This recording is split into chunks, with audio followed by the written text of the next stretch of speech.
Hello बच्चों, हमने पिछली बार कैलोरी मान के बारे में अध्ययन किया था कि कैलोरीफिक वैल्यू क्या होती है, कैलोरी मान क्या होता है, उनके फॉर्मूले क्या होते हैं, किस तरीके से उसकी गणना की जानी है, कितने प्रकार की कैलोरीफिक वैल्यूज़ होती हैं।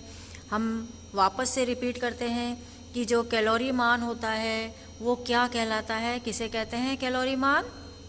इकाई ईंधन को पूर्ण रूप से जलाने पर तथा प्राप्त पदार्थों को पुनः 15 डिग्री सेंटीग्रेड तक ठंडा करने पर प्राप्त कुल ऊष्मा को हम क्या कहते हैं, कैलोरी मान कहते हैं। अब ये जो कैलोरीफिक वैल्यूज होती हैं दो प्रकार की होती हैं, higher calorific value and lower calorific value, यानी उच्चतम कैलोरी मान और निम्नतर कैलोरी मान।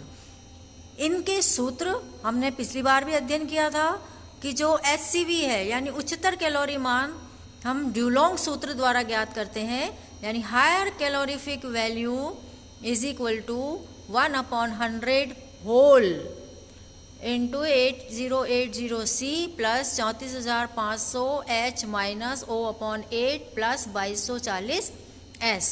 और इसी प्रकार से LCV की गणना हम कैसे करेंगे, HCV minus 9/100 percentage weight of hydrogen into 587 kilo calorie per KG. फिर से ध्यान दीजिए कि उच्चतम कैलोरी मान है उसका सूत्र किसने दिया, ड्यूलोंग नामक वैज्ञानिक ने दिया, और वो क्या है 1/100 whole into 8080C plus 34,500 H minus O/8 plus 2240 S। और नीचे LCV is equal to HCV minus 9/100 into percentage weight of hydrogen into 587 kilo calorie per KG. तो एक प्रॉब्लम है, हमने जो सूत्र पता किया है, ये जो सूत्रों का अध्ययन किया है, अब हम एक न्यूमेरिकल सैंपल के तौर पे देते हैं कि एक कोयले का एक नमूना है, उसमें कार्बन 80% है, हाइड्रोजन 7% है, ऑक्सीजन 3% है, सल्फर जो है 3.5% है, नाइट्रोजन 2.1% है और राख जो है 4.4% है। तो देखिए यहाँ हम अलग कर लेंगे क्योंकि हमारे पास जो फॉर्मूला है उसमें हमें चाहिए कार्बन कितना है, हाइड्रोजन कितना है, ऑक्सीजन कितना है और सल्फर कितना है।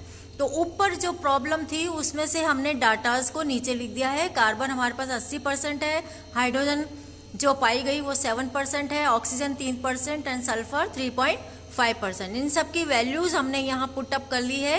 ये देखिए 8080 into 80 plus 34,500 7 minus 3/8 plus 2240 into 3.5। अब इनको हम सॉल्व करेंगे, सॉल्व करने के बाद हमें जो मिलेगा वो है 8,828 किलो कैलोरी पर केजी। तो इस प्रकार से हमने ड्यूलोंग सूत्र की मदद से, ये ड्यूलोंग सूत्र है, इसकी मदद से कैलोरी मान का जो है गणना करी है, उसका मान ज्ञात किया है, हायर कैलोरीफिक वैल्यू की गणना करी है। आशा है आपको समझ में आ गया होगा। थैंक